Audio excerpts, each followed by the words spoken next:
Well, this should be interesting. There's actually someone on this sim over here. I'm gonna try to... This is the next one on the list. Tesseract. I'm gonna try to res right at their location. Could be the sim architect or just some random visitor.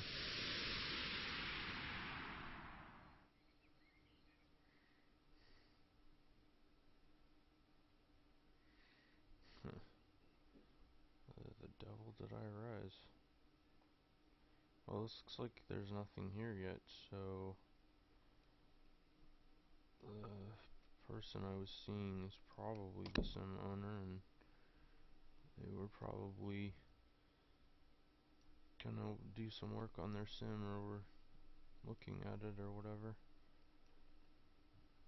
Just trying to decide what to do with their land. Doesn't look like there's really anything here. And it looks like they were sort of experimenting with terraforming. It kind of looks like a ziggurat. Oh, there's something up here in the sky too. Wow, that's big.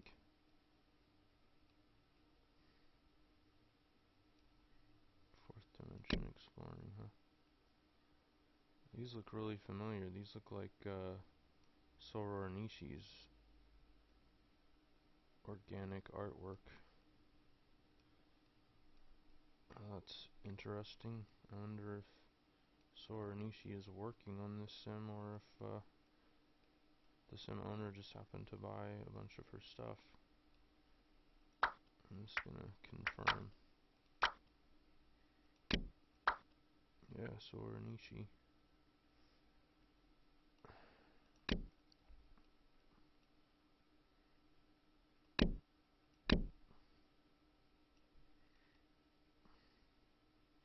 Always a treat to come across Soror's work. I really admire her as an artist. She's quite popular in InWorldz and Second Life from what I gather. It's not hard to see why. This is the kind of stuff that I love. It's kind of like, in a sense, it's typical because it's mimicking organic, conventional forms, but at the same time, it's kind of avant-garde and more like inspired because it takes those organic forms and then sort of builds upon them to make a more exotic form out of them. And of course, I love nature and organic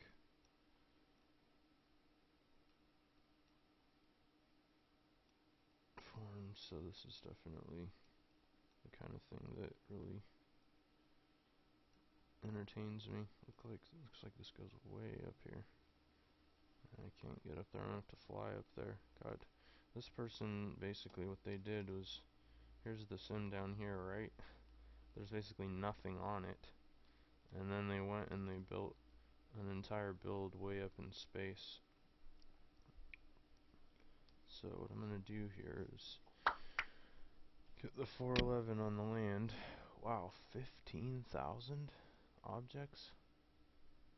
That is like way above average.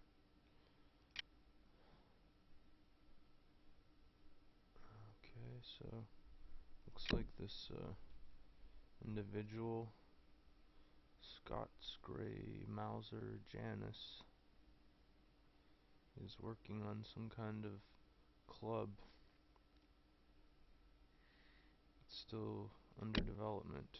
So I'm gonna fly up here and see if I can get all the way to the top.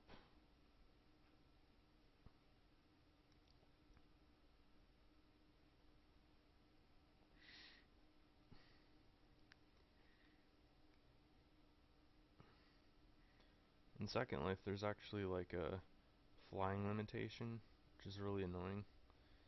Like, you try to fly up to one of these really high structures and your avatar just like gets to a certain height and stops and can't fly any higher, and you need to actually buy a jetpack or some kind of flying device from a third party just to be able to get up to the higher levels. Looks like I'm hitting some wall, invisible wall here. Anyway, this is far enough. I can see everything up here from that distance. So yeah, this is pretty cool. Definitely. God, there are so many levels. Of course, if you remember, I absolutely hate it when people do this. They build stuff up in the sky. Like, it really irks me. Mainly just because it makes it less accessible when you're exploring. I really don't know why people do this. I mean, I can understand the theme, sort of like it's a flying island or whatever, and so it makes a little bit of sense. But otherwise, unless it's thematic, it just seems like jackassery pretty much. So this is clearly some kind of power plant powering the build below. Seems kind of like there's a steampunk theme. And this is definitely along the lines of the floating islands, so I'm gonna cut this builder a little bit of slack and not be quite as annoyed as I normally would be. Steampunk airship. But I like the propeller sound. Sounds like a helicopter sound sample.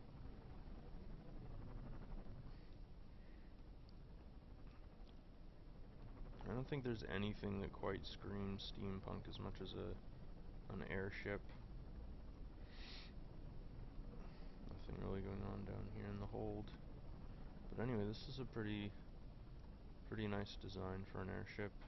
It's plausible. A lot of the times you come across airships that just are not believable. The only thing that's not believable here is these the upper row of propellers, mainly because all the weight is on the air sac, and it kind of like penetrates the air sac. That's something that wouldn't really work in real life. But these propellers are a lot more believable. Although having them stacked like that is a little bit counterproductive, and also this thing has an insane amount of horsepower. Looking at all those fans, doesn't really seem like you would need that many to propel an airship. I mean, that's part of the airship. The brilliance of the design is that it's a very elegant means of transportation, namely because they're really light, and it's kind of like how a boat relies on floating on water to make it easier to move, consuming less energy. An airship is the same principle of floating on air, in which case to have like tons and tons of rotors is kind of counterproductive because you're just adding weight and basically weighing it down, making it harder to maneuver. So it looks like there's a system of power nodes here linking the floating islands. I'm assuming those will be routed to a power station at some point. Anyway, that's cool. That's like a lot of work to I'm assuming that's an actual prim instead of a, yeah. So yeah, it's a lot of work to like correctly route things like that, unless you're using some kind of third-party program. So yeah, this looks like a power station right here, potentially. So yeah, I'm liking this sim for several reasons. One of them is that, like I was saying before, it's kind of, these are really cool. This is a great design for a power station. I'm liking it because it's less conventional, although steampunk is actually kind of becoming a lot more conventional than it was like 10 years ago. Nowadays it's practically cliche, but anyway. So yeah, this is like a massive power station basically. But I like that design, like those boilers. They're kind of like open air nuclear reactors. I like the gantry, catwalk.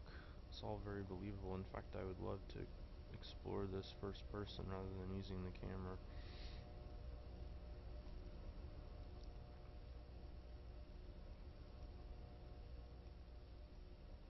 Cool, so there's like a cave system Doesn't look very well developed, but who knows? Obviously the sim builder has a lot of skill and energy, and from what I read in the info box, the sim is still under active development, so not really surprising that not everything looks finished. Not really sure where I just sat. Anyway, yeah, this is a pretty massive complex. Here we have a little town up here. So it seems like these are all connected with sort of like airlocks in this cave system.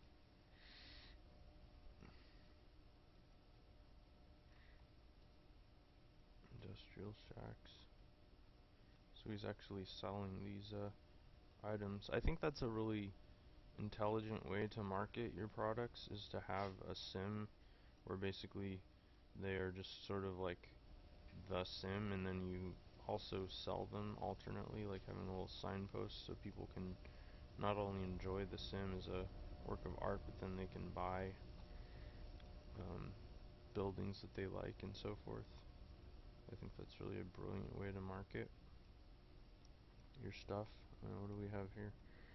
This looks familiar. This is like the dip factory thing in Who Framed Roger Rabbit. Oh, that's cool. Doing a good job on the utilization of the textures to really make this believable. As far as a big vat of some unknown chemical. One thing I've always loved about builds like this in virtual worlds is that, like, you see all these sources of like pollution and so forth. It's so like antithetical to the more like environmental paradise type sims, and yet the wonderful thing is that there's like basically no real pollution in virtual worlds. Like, you can have a vat of radioactive waste that can kill your avatar, but it has no real effect in the real world. Looks like there's a duct system in here. That's like interesting. Like, you don't usually see such a high level of detail in a build where obviously the duct system is kind of just extra, although it may play some role in the future. I gotta warn you though, I have this theory about ducts. Basically, anytime you use ducts in construction, whether it's in a game level or in a sim, you're basically inviting catastrophe, because everybody knows that in all the alien type movies where there's an alien invasion or some like monster or whatever, they always go through the ducts, and that's basically how they get you. So something to keep in mind if you're building some kind of structure where a lot of people are going to be living in. You might not want to add a bunch of ducks, because you're basically inviting an alien catastrophe there. So yeah, this is a pretty elaborate build. I mean, this is a lot more developed than almost any of the other sims I've come across. I mean, and the quality is fairly good too. More minis. Brass steambot, I kind of like that one. I've seen these before. These are from Dragon Isle or whatever the sim is called. So yeah, here's the commercial side of this area. Lots of things for sale. Various steampunk products. I like this. I wonder how much it costs. I really like this. I might even buy one of these. It's very elegant and yet at the same time kind of like complicated.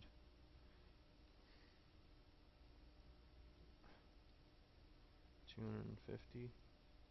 So that's like what, 50 cents or something.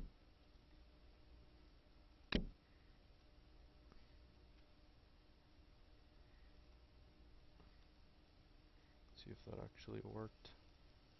What are these, like, steampunk tasers?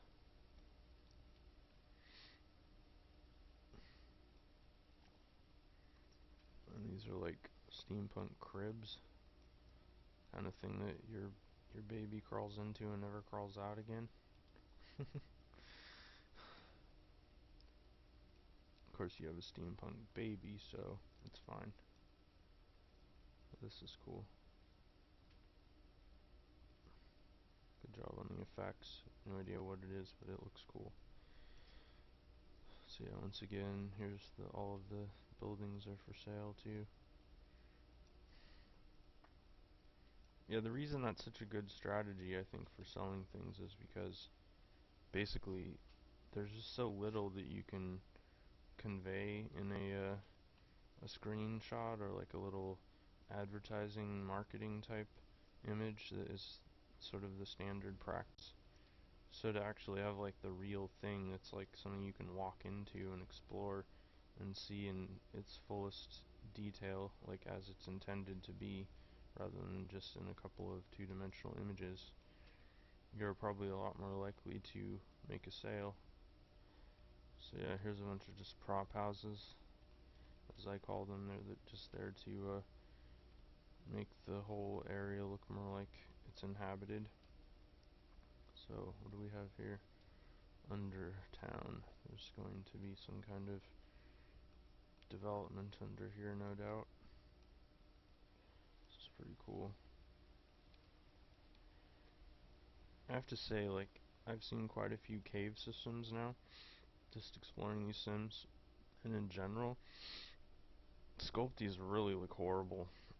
They just, I mean, obviously there's no other way to do it economically with, I mean, you can't make a good cave with prims, really. But sculpties just don't look good. They don't, they don't look like rock. I mean, they look like those ice cream cones where you basically like getting the soft serve ice cream. Oh, this is cool.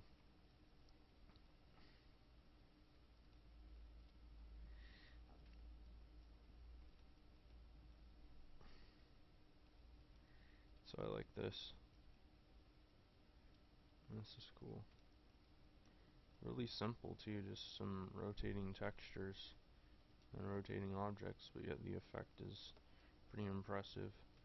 So this is like the stellarium, I guess. I like that sun. Good job on the texture effects. That's very believable. Yeah, so this is cool. This is the kind of thing that just, in my opinion, it's sort of why virtual worlds exist, to make really intriguing, exotic things like that that couldn't exist in the real world. I mean, real world type sims are all well and good, as long as they're done in a very, very high quality way. But I just don't think they really hold a candle to these more like unique builds that are just kind of like exercising the imagination, taking the medium to its potential. Yeah, so this place is huge. I mean, I don't even know how much I've seen really. I think I have seen just about everything, aside from all of the little passages and interconnects that, like the warrens that are inside all of these floating monuments.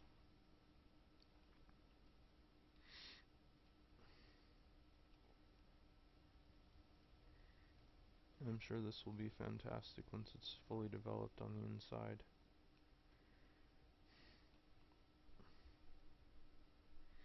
I don't know what's up with this down here. It's like a totally different theme.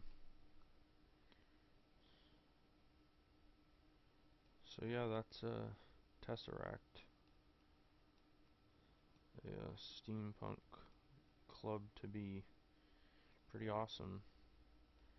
Yeah, obviously the sim designer has a lot of skill, and I'm looking forward to seeing how that turns out in the future.